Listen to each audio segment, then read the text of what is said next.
Back with T-Mac, Florida game. This game is always filled with a lot of emotion, a lot of intensity. It looks like our offense is finally starting to settle in a little bit. But right now, we hadn't looked like we should on offense, Madden. And I think finally we're starting to get a little groove. We're just not on the same page. Defense has come up big, Madden, in this first half of this one when we needed them to.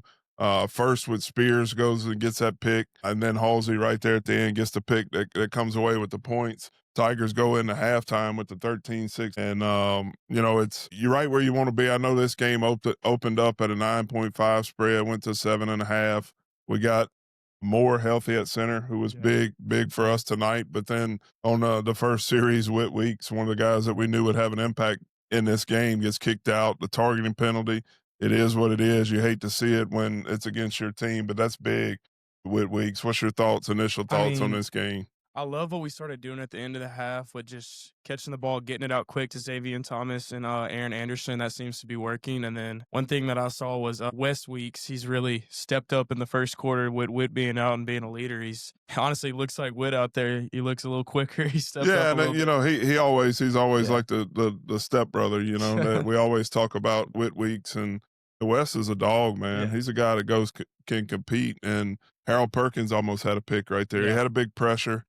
We need him to be big in the second half. Almost had a pick right It's there. still a good knockdown by him because if he wouldn't have got a hand on it, it probably would have been a completion. Yeah, and I'll tell you one of the things that concerns me a little bit, and I've talked about it last week. He seems to have settled in a little bit, but our young right tackle, I don't like to keep harping on it, but the speed of the game got to him early. It was a couple combination blocks where they got split. He got a penalty right there, and I can't knock him for that. Yeah. Weston Davis, he's blocking a guy, and I love the physicality of it, but at some point you got to know where you are on the sideline.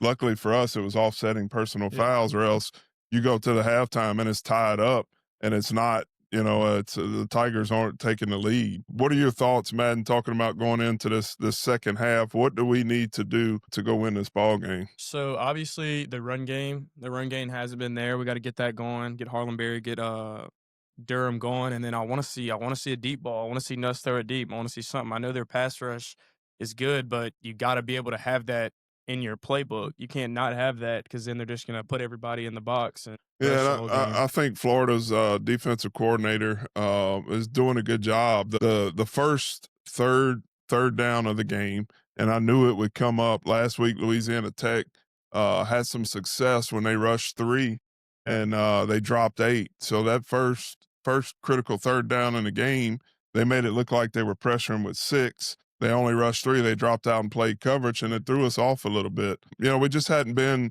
our receivers, and you seen Nuss getting a little frustrated. You seen Coach Kelly getting frustrated with Nuss, but our receivers, he's one of them. They play in that zone, just sit down in the Yeah. zone. Aaron Anderson has been big for us tonight. Xavier Xavier has been Thomas. big for us tonight. Those guys need to continue to be good for us. Coach Saban used to always talk about it, and I think it's going to come up huge in this game when it's crucial and it's time for you to call a play that's going to change the game. You don't think of what plays you have in your playbook. You think of what players you have on your team. Yeah. So whatever, when it comes down to it, when it gets down to the nitty gritty in this game, we got to think of ways to get the ball in Aaron Anderson's hands. We got to think of ways to get the ball in Xavier Thomas's hands. And then we need somebody to go make a play deep down the field. Madden, let's go ahead. You got any questions or comments on the Do interwebs? you think it was targeting? I don't know. Have you seen it yet? We were on the road with No, we were Weeks. driving, and Yeah. my co-host here had a baseball event. It's football season. He's got us going around the country for baseball. He had a good day, by the way, Yeah. 2 for 3. But we didn't get to actually see. I heard Uh, about it though. They said he went the one of Witt's teammates was bringing the teammate down, and as he put his head down and then hit him right in the head. right, and like I said, you hate to see it. No way. We had a few years back one of our linebackers. I think it was Devin White. It was a big game, and he got called for targeting, got kicked out. And I know Tiger Nation everybody wasn't happy with it, but right now it seems like our defense, we have Lagway kind of on his heels a little bit. He can't get comfortable. We Yeah. got lucky early in this game, Matt, and they had a wide open guy Got very down. And he lucky. hit his head on the goalpost. And a thing that's kind of haunted Florida this whole season is penalties in crucial situations. And That was one we were glad to get back. Did y'all think that there was the targeting? Thornhill, time to take over for the O line. I agree with you. The O line's holding up. And Davis needs to settle down. I like him being physical. The environment, I thought we would handle it a little better early, but I think we go Madden 2, our first 2 times we touch the ball, we go 3 and out, Yeah. and it kind of felt like Florida had control of this game early until we finally settled in. Ramos has 6 points on the board for us, and then was it Thomas Xavier Thomas touchdown. scored a touchdown, and then for a tribute to Kyron Lacey, Did a little he did the little step step back back, trip jumper out. Yeah. trip out, which I love it. That was a dude that was great for a long time for us. Let's see. You got anything else? Any other comments, Madden? He said, you seen David Messina's comment? Hey guys, we looking very sloppy on offense. I still hate the BS call that kicked weeks out the game. I mean, football, it's football, not two hand touch. We need better play calling in the second half. Yeah, and I think David, I agree with you. Sloppy. We look like we had a few big game jitters. We definitely the play calling. We got to get comfortable. Coach Sloan, it's easy for everybody to go in and Yeah. start getting on the play caller, but you got to execute. We got to execute. We have to be able to run the ball better than what we're doing, but we just got to get it going. Madden, this second half, we need Nussmeier, like we said, he's got to get in the groove. He started out, I believe he was 0 for 1 for 6, 1 for 7, and he kind of got a spurt where he went 7 for 8. And, we need him to be in his groove. We need him to be comfortable. We have to get some semblance of a running Yeah. game. So I'm going to go. I think we got some questions on YouTube. Let's see. Barry Brown needs more touches as well. We can buy Nuss more time to throw. And even if the running game's not there, and it's one thing Coach Sloan has tried to do is get those quick balls out, make that an extension of your running game. So that may be one thing we have to do if we're for some reason if we're not able to run it in between the trenches, which we have to. We tried to get Harlem Berry in there, Yeah. and I think the reason they're hesitant, and it showed up early in this game.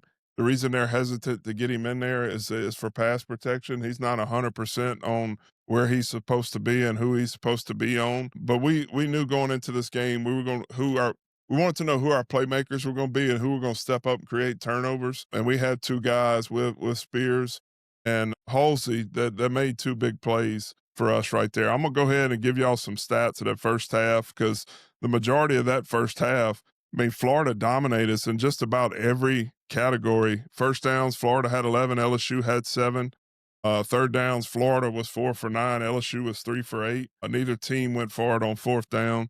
I like to call there, Madden, before we got that pick and went down and got points. We tried to get them to jump offside. No way. I know everybody probably wanted us to go for it on fourth Yeah. and 3, but if you don't get that, if you don't get the fourth and 3 and you give Florida the ball back, I think we're looking at it and it's a little bit different here. I'll go down. Of course, LSU has the 2 interceptions. Florida's turned it over twice. Florida leads in the time of possession. They have 16 minutes and 47 seconds. LSU only had it for 12:55. LSU had 6 penalties for 63 yards. Florida had 4 against them for 32 yards. You look at all of this, and the only thing that stands out that LSU's leading in is rushing. I mean, but we got 37, they got 30. Yeah. Florida has struggled to run the ball too. So whatever it takes to go win this game, if it's Nuss throwing it 50 times in the second half, and Yeah. that's what it has to be, I would rather get some type of ground attack going. But if Nuss, we know he's our leader, and if we got to put it in his hands and trust him to go spread it out and divvy up the ball, then that's what it is. I've got a question. Do you think Lagway is different in this second half based on the 2 interceptions he's thrown? Like, you think he'll be more complacent throwing the ball, or? No, I think the one thing it will do, he's thrown two picks, and he doesn't want to go into the second half and do it Yeah, again. that's So what I'm he's going to be a saying. little bit hesitant to pull the trigger. Our rush got tired when they went down and scored 7 to tie it up on the fade ball in the back of the end zone. I noticed our defensive rush; those guys got tired. The rush wasn't there. But if we can get energized, keep guys fresh, and go get pressure in Lagway's face, make him have to pull it down and not pull that trigger right away, we're gonna get some sacks. We need Harold Perkins Yeah. to dial it up, Coach Baker, dial it up at the right time and get Harold Perkins on him. So we need to continue with tempo. Yeah, I like tempo. I've always liked tempo as a player. I like it when you have a quarterback that you trust with Mhm. the play calls, and Obviously, Nussmeier, you would think that they could give him the whole offense and let him go out there and him call the game. Florida tried to do it a little bit too because of our great defensive coordinator, Coach Baker. You try to take him out the game, and one way to take his scheme out of the game is to keep your offense out on the field and don't allow him to change personnel or don't allow him to scheme a blitz up on your offense. But I really like tempo. I've always liked it, and I think we have the quarterback that could go do it and get it done. Anthony Fidanza said, "Tell your co-host to get off his phone." I think he's just a little jealous. He's not Yeah, on the podcast. he's a Giants fan, and Yeah, so that says everything we yeah, need to know about him. Your Giants are terrible, by the way, yeah. Fidanza. But yeah, tomorrow night we got a big game, Madden. Facts. Falcons Vikings. So after y'all watch the Saints lose tomorrow, I know you hear all week on the radio and everybody talking. Saints have a chance because Brock Purdy's out and George Kittles is out. This is their chance to go win a game. Trash, That trash. that Niners defense is Good too luck to good. y'all. But Yeah. anyway, we're talking about LSU. I'm getting they get me sidetracked for Danza. So you come in and you make a comment and you throw everything off. But so whatever we have to do to find a way to get our running game going, keep Aaron Anderson involved, find a deep throw we're still waiting on our boy I Chris need Hilton, him. man. I've seen it. I know he can do it. It's just whether he can do it at this level. I want to see it. I'm ready to see it. You want to see Chris Hilton? I'm ready Oh, he for can it, do it bro. at I this know he level. can So do you it. gonna call it? Are we gonna get the ball to him? We will have a bomb to Chris Hilton down the field for a touchdown in Just the a second straight go quarter. route. I'm gonna run by you, Yes. Nuss, put it up, let me Fastest run guy, under it. fastest 4.2 speed, you gotta do it. Got to As do soon as you get him in man, gotta do it. it. Drop a bomb. Throw it up to Nuss. So y'all enjoy the second half. Not every week you get games with this environment, this atmosphere. I think everybody knew this was going to be a close one. I had it predicted at a field goal game. It's at a field goal game right now, but we'd love to see the Tigers for our own sake, for our health, for our heart rate. We'd love to see the Tigers pull away a little bit in this second half. Y'all make sure, like I said earlier, go like and share. We're trying to get us a few more followers on this page, Facebook, YouTube, MySpace. If you still got MySpace, go like and share. I think Justin Price. Does he still have MySpace? MySpace, Yeah. yeah, he got Facebook. He's got Facebook. Facebook. But go like and share on all of our platforms. We're gonna keep growing this thing, and if my co-host can keep us off the baseball field, we're gonna try to give y'all some more content every week because we love what we're doing, and he may want to do this one day later on when that 14, 20-year baseball career is over with. So let's find a way. Tigers go get it done in this second half. Florida Gators, Tigers, let's go get it.